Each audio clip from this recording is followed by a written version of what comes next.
Chapter 12 of Treasure Island by Robert Louis Stevenson. Chapter 12 Council of War. There was a great rush of feet across the deck. I could hear people tumbling up from the cabin and the forecastle, and, slipping in an instant outside my barrel, I dived behind the foresail, made a double towards the stern, and came out upon the open deck in time to join Hunter and Dr. Livesey in the rush for the weather bow. There all hands were already congregated. A belt of fog had lifted almost simultaneously with the appearance of the moon. Away to the southwest of us we saw two low hills, about a couple of miles apart, and rising behind one of them a third and higher hill, whose peak was still buried in the fog. All three seemed sharp and conical in figure. So much I saw, almost in a dream, for I had not yet recovered from my horrid fear of a minute or two before. And then I heard the voice of Captain Smollett issuing orders. The Hispaniola was laid a couple of points nearer the wind, and now sailed a course that would just clear the island on the east. "And now, men," said the captain, when all was sheeted home, "has any one of you ever seen that land ahead?" "I have, sir," said Silver. "I've watered there with a trader I was cook in." "The anchorage is on the south, behind an islet, I fancy?" asked the captain. "Yes, sir. Skeleton Island, they calls it. It were a main place for pirates once, and a hand we had on board knowed all their names for it. That hill to the nor'ard they calls the foremast hill. There are 3 hills in a row running south'ard, fore, main, and mizzen, sir. But the main, that's the big un with the cloud on it, they usually calls the spyglass, by reason of a lookout they kept when they was in the anchorage cleaning. For it's there they cleaned their ships, sir, asking your pardon." "I have a chart here," says Captain Smollett. "See if that's the place." Long John's eyes burned in his head as he took the chart, but, by the fresh look of the paper, I knew he was doomed to disappointment. This was not the map we found in Billy Bones' chest, but an accurate copy, complete in all things, names and heights and soundings, with the single exception of the red crosses and the written notes. Sharp as must have been his annoyance, Silver had the strength of mind to hide it. "Yes, sir," said he, "this is the spot to be sure, and very prettily drawed out. Who might have done that, I wonder? The pirates were too ignorant, I reckon. Aye, here it is, Captain Kidd's anchorage. Just the name my shipmate called it. There's a strong current runs along the south, and then away nor'ard up the west coast. Right you was, sir," says he, "to haul your wind and keep the weather of the island. Leastways, if such was your intention as to enter and careen, and there ain't no better place for that in these waters."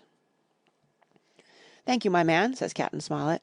"I'll ask you later on to give us a help. You may go." I was surprised at the coolness with which John avowed his knowledge of the island, and I own I was half frightened when I saw him drawing nearer to myself. He did not know, to be sure, that I had overheard his counsel from the apple barrel, and yet I had, by this time, taken such a horror of his cruelty, duplicity, and power, that I could scarce conceal a shudder when he laid his hand upon my arm. "Ah," says he, "this here is a sweet spot, this island, a sweet spot for a lad to get ashore on. You'll bathe, and you'll climb trees, and you'll hunt goats, you will, and you'll get aloft on them hills like a goat yourself. Why, it makes me young again. I was going to forget my timber leg, I was. It's a pleasant thing to be young, and have 10 toes, and you may lay to that. When you want to go a bit of exploring, you just ask old John, and he'll put up a snack for you to take along." And clapping me in the friendliest way upon the shoulder, he hobbled forward and went below. Captain Smollett, the squire, and Dr. Livesey were talking together on the quarter-deck, and, anxious as I was to tell them my story, I durst not interrupt them openly. While I was still casting about in my thoughts to find some probable excuse, Dr. Livesey called me to his side. He had left his pipe below, and, being a slave to tobacco, had meant that I should fetch it, but as soon as I was near enough to speak, and not to be overheard, I broke out immediately. "Doctor, let me speak. Get the captain and squire down to the cabin, and then make some pretence to send for me. I have terrible news." The doctor changed countenance a little, but next moment he was master of himself. "Thank you, Jim," said he quite loudly. "That was all I wanted to know," as if he had asked me a question. And with that he turned on his heel and rejoined the other 2. They spoke together for a little, and though none of them started or raised his voice, or so much as whistled, it was plain enough that Dr. Livesey had communicated my request, for the next thing that I heard was the captain giving an order to Job Anderson, and all hands were piped on deck. "My lads," said Captain Smollett, "I've a word to say to you. This land that we have sighted is the place we have been sailing for. Mr. Trelawney, being a very open-handed gentleman, as we all know, has just asked me a word or two, and as I was able to tell him that every man on board has done his duty, alow and aloft, as I never asked to see it done better, why, he and I and the doctor are going below to the cabin to drink your health and luck, and you'll have grog served out for you to drink our health and luck. I'll tell you what I think of this. I think it handsome. And if you think as I do, you'll give a good sea cheer for the gentleman that does it." The cheer followed. That was a matter of course. But it rang out so full and hearty that I confess I could hardly believe these same men were plotting for our blood. "One more cheer for Captain Smollett," cried Long John, when the first had subsided. And this also was given with a will. On top of that the three gentlemen went below, and not long after word was sent forward that Jim Hawkins was wanted in the cabin. I found them all three seated round the table, a bottle of Spanish wine and some raisins before them, and the doctor smoking away with his wig on his lap, and that, I knew, was a sign that he was agitated. The stern window was open, for it was a warm night, and you could see the moon shining behind on the ship's wake. "Now, Hawkins," said the squire, "you have something to say. Speak up."